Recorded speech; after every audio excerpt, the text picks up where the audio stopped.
Alright guys, what's going on? We back. Another video. This one's gonna be a little different. Kind of vloggy style, kind of not. Me and Tati, we are headed out, picking up a new animal today and his enclosure. It's gonna be very exciting. So if you wanna find out what it is, you gotta watch through the video. But let's get into it, because we got some questions that we need to answer. You're all alone in a fantasy, so wake up and just move on. We're dead and gone, and I don't mind. Alright guys, so I want to start the video by asking this main question. Who am I, right? So first and foremost, my name is not Chino. That is just a nickname. That is what I go by to y'all. I am originally from South Louisiana, more specifically New Iberia. That is where I developed a lot of my roots, a lot of my beliefs, and how I choose to carry myself, right? So very, very Southern values. Growing up, I've always been around reptiles. I got my first ball python when I was like 5. Like, I was really young. I was just a baby. Growing up and continuing on, I've had a major infatuation with reptiles, and dinosaurs was the biggest thing. Now, obviously, I wasn't always able to keep some of the species that I wanted to keep, but I still learned about them, and I still did everything in my power to educate myself and just do simply that, right? Education. Now that I'm older, being out of the Navy now for coming up on 2 years, I have chosen to not only use this platform and TikTok to educate, but to also just share the passion with you guys, right? I have been asked a lot, is this my main source of income? Is this my day job? No, it is not. I'm actually a mechatronics and robotics engineer for Amazon, and I work on basically what it sounds like, right? I work on robots all day. From the hands-on maintenance, turning wrenches, to programming, coding, having to deal with high voltage electricity. That's basically that, right? So it's a very, very packed schedule, not only taking the day job, but also taking care of all the animals. And thankfully, I have Tati by my side to do it.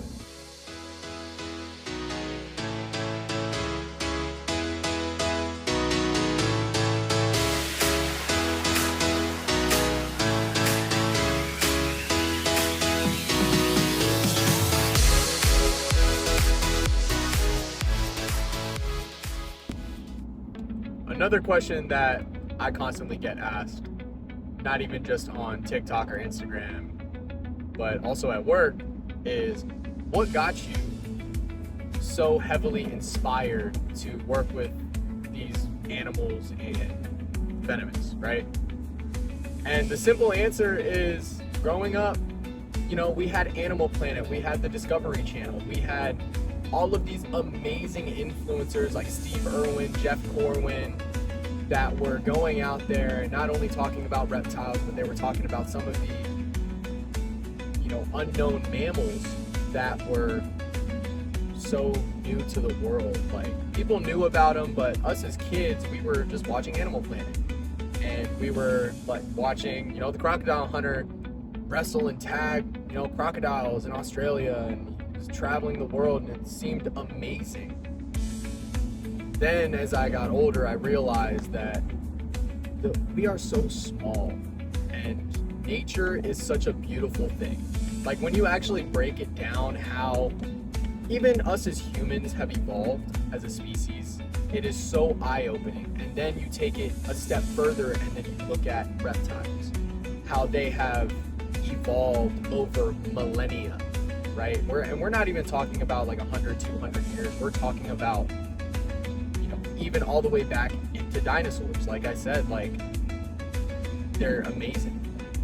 When you take, like, people talking about titanoboas and, you know, mosasaurus, and talking about other dinosaurs from the Cretaceous period, the Jurassic periods, and, you know, the Pleistocene eras, and the I believe it's Pleistocene era. It is insane. So, kind of a shorter answer. I got inspired by constantly learning from some of our biggest names in the animal industry, like Steve Irwin, Jeff Corwin, even Dingo Dinkelman was a huge inspiration, even to more of the venomous side.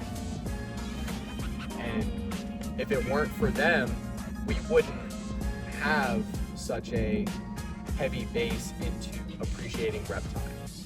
Question number 3, why venomous? Well, the simple answer is because I choose to advocate for those that do not have a voice. A lot of people from my era, as far as like growing up, get said a lot, the only good snake is a dead snake, right? In my mind, not true. All animals have a purpose in the ecosystem, and they all should be appreciated. But as far as venomous goes, it's for the sheer appreciation of the animal. It's the love for the animal, right? I don't just have cobras to have cobras. I think they're amazing creatures. When you look at the benefits that the monocle cobra's venom has to the medical field, it's actually quite eye-opening. Some of the research that they're doing with forest cobras and Egyptian cobras, Ethiopian cobras, even learning about some of the rare toxins that are in, you know, the Samar cobra's venom. It's very, very interesting, and they do serve a medical purpose. Now, is that getting put into use right now? Probably not, but there has been research done, and it's very, very eye-opening to the scientific side, to the animals that we do keep. Now, the other part of the answer to that question is, it's kind of in the same instance as why people keep fish, why people have such large dogs, or, you know, savannas or caracals. They appreciate the animals, they like the animals, that's what we like. You know, we are reptile people at the end of the day. But it also is a good point to show that an animal isn't gonna just openly attack you, right? They need to feel threatened in a way, or they need to have a sense of, I need to protect myself right now. And a bite will 9 times out of 10 always be the last resort. That is not gonna be the case every single time, but like I said, 9 out of 10 times. The animal does not want to bite you, it will want to run away. And if it feels like it's backed up against the wall, that's when it's going to defend itself. Because when it comes to venomous snakes, they don't want to waste their venom on biting us just to get away. They want to use that venom on a prey item so that way they can secure their next meal. So, to sum up all of that, is the appreciation of the animal. And it is the medical side that some of these animals can provide to the medical field, to us as humans, that drives the love and the care for these animals. And also to watch them grow, take care of them, and again, further just appreciate some of the animals that are a part of our world. Alrighty, y'all. So, we have just now picked up a new animal and the first enclosure. We are on the way to our home safely. So, all right.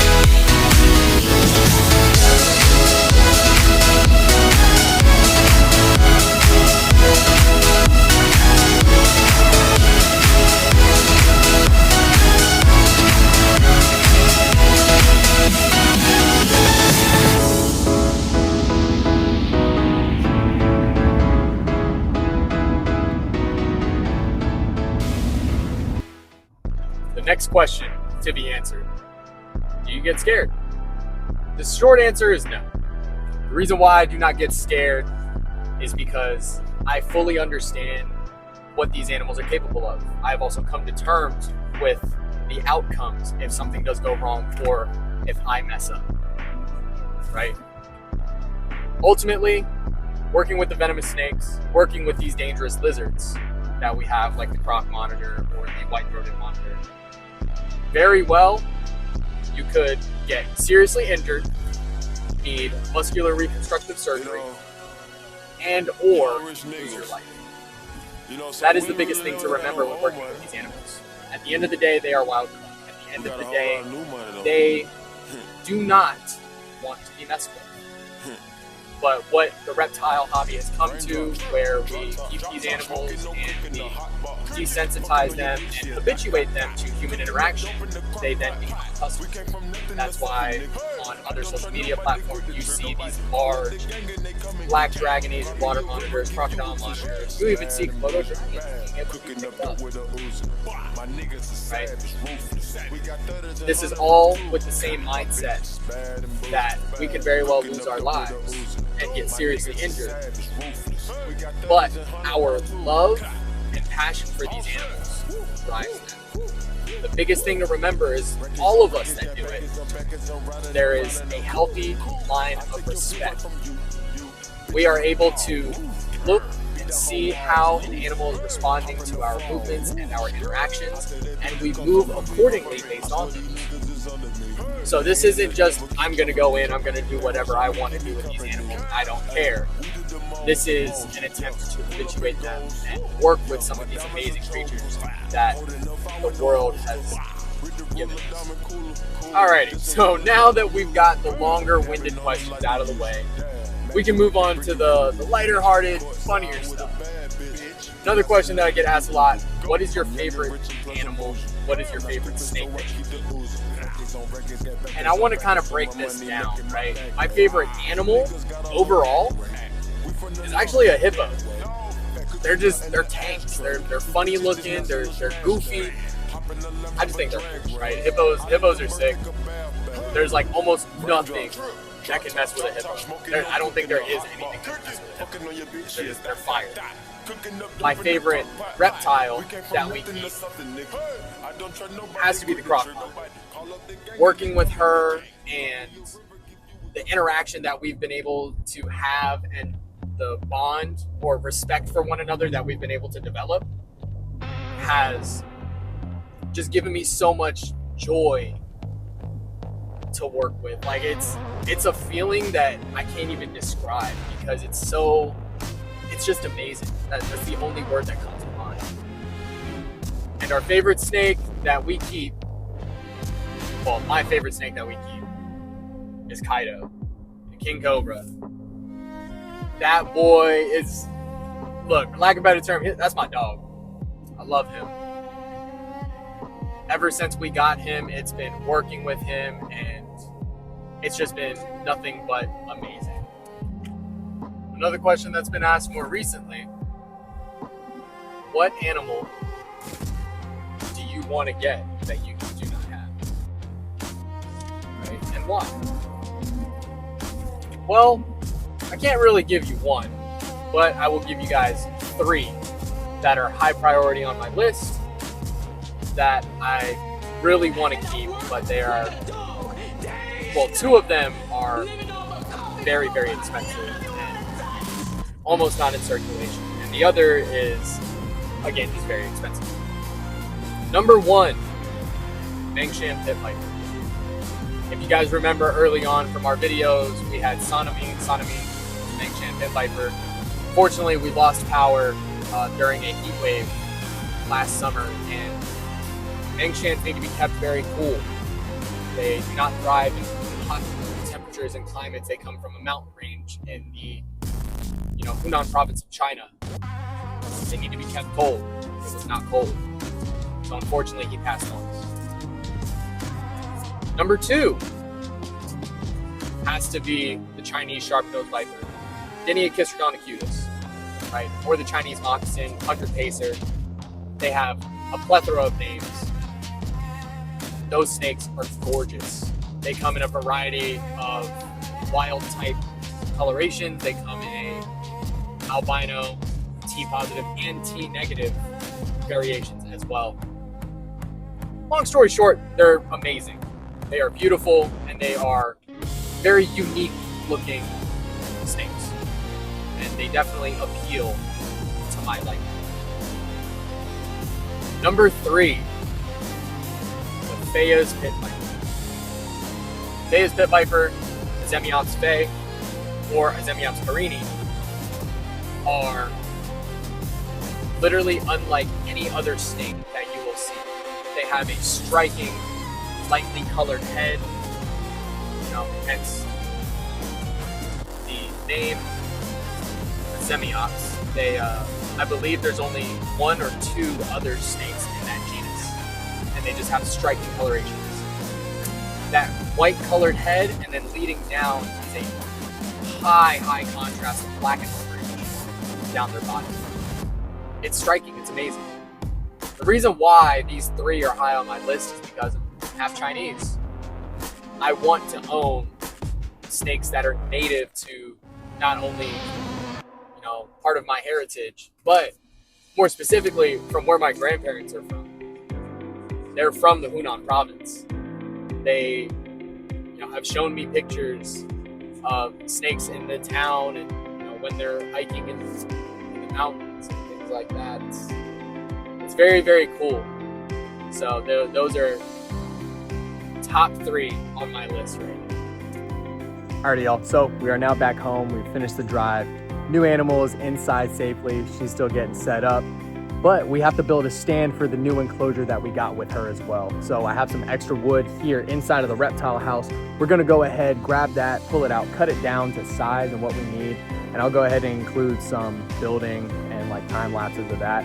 And while we're going through that, I'm gonna go ahead and answer a couple more questions that normally get asked pretty frequently. And also, nice little, voiceover, nice little music stuff. It'll be fun. Check it out. Alrighty guys, so the plan right now, we're gonna take these 10-foot boards, we're gonna go ahead and we're gonna cut them down. Okay, 8 foot long, that's gonna be our long portions for the stand. Then we need to cut the rest of the 2x4s down to 36 inches. And then we also need to make sure we're cutting the legs to 24 inches. So the enclosure is an 8x3x2. We're gonna make the stand to match that, but we're only gonna have the stand actually be up off the ground a little bit.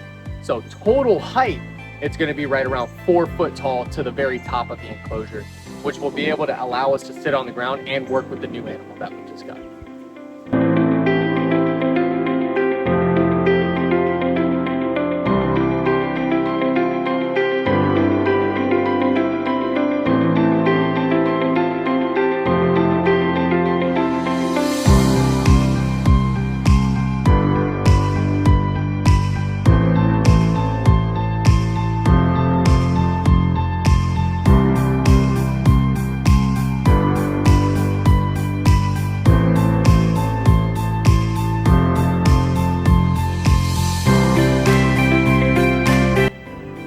Alrighty, so now that all of these are cut down to the 8-foot pieces that we need, the 3-foot pieces that we need, and we already have pre-cut 2-foot pieces, now we can go ahead, check on wifey inside, make sure everything is good on that front, help her break down the other enclosures and shift stuff around so that we can start building the stand.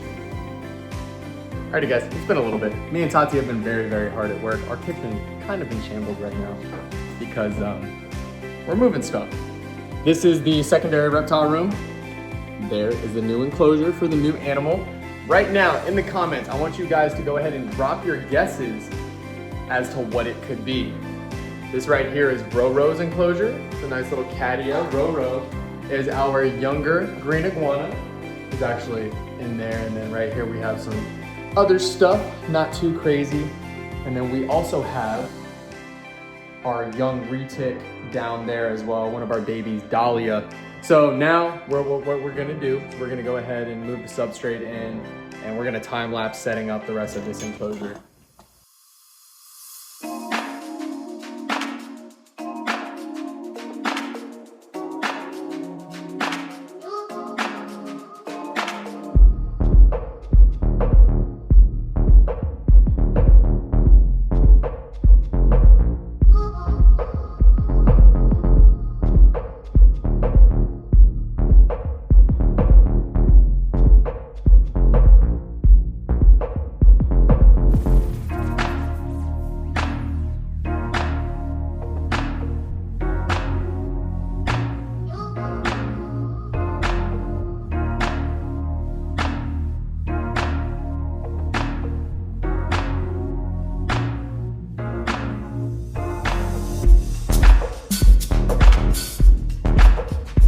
Alrighty, guys. So it is now the next day. We had some stuff that we had to take care of last night, and actually didn't get around to finishing recording because we had to set up the enclosure. I built a stand and had to shift some things around. So right now, me and Tati are in here working with the new animal, and she has been eating some chicken hearts for us.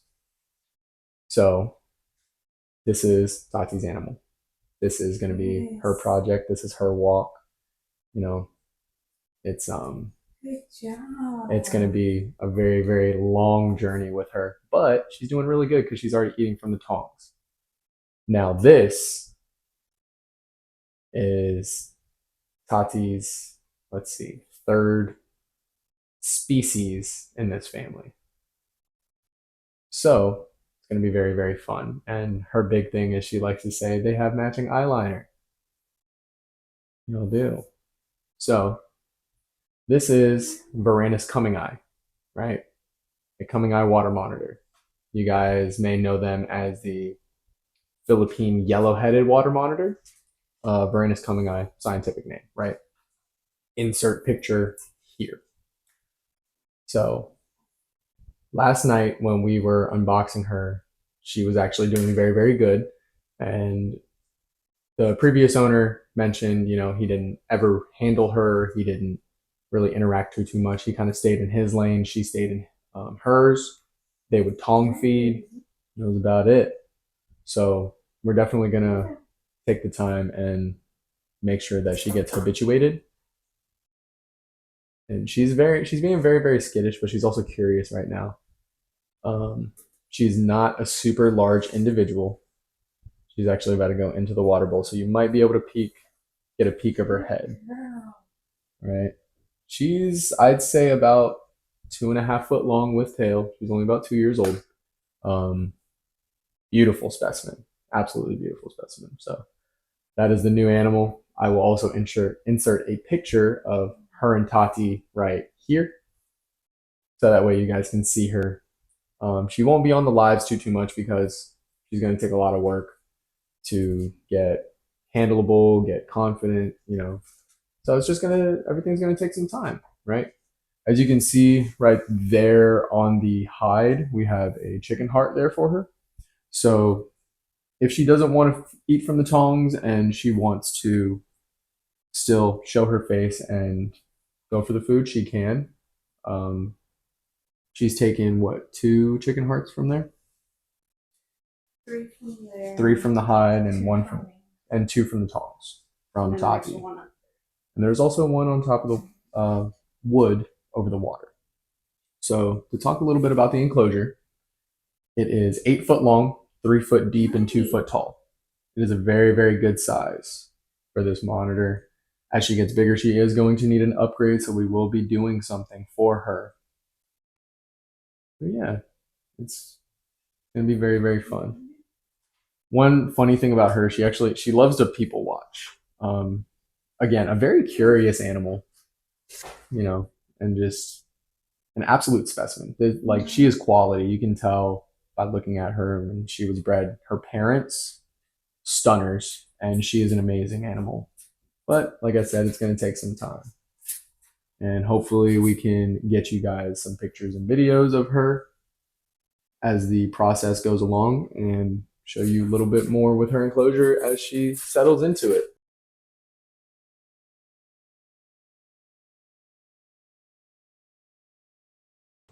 Alright guys, what's going on?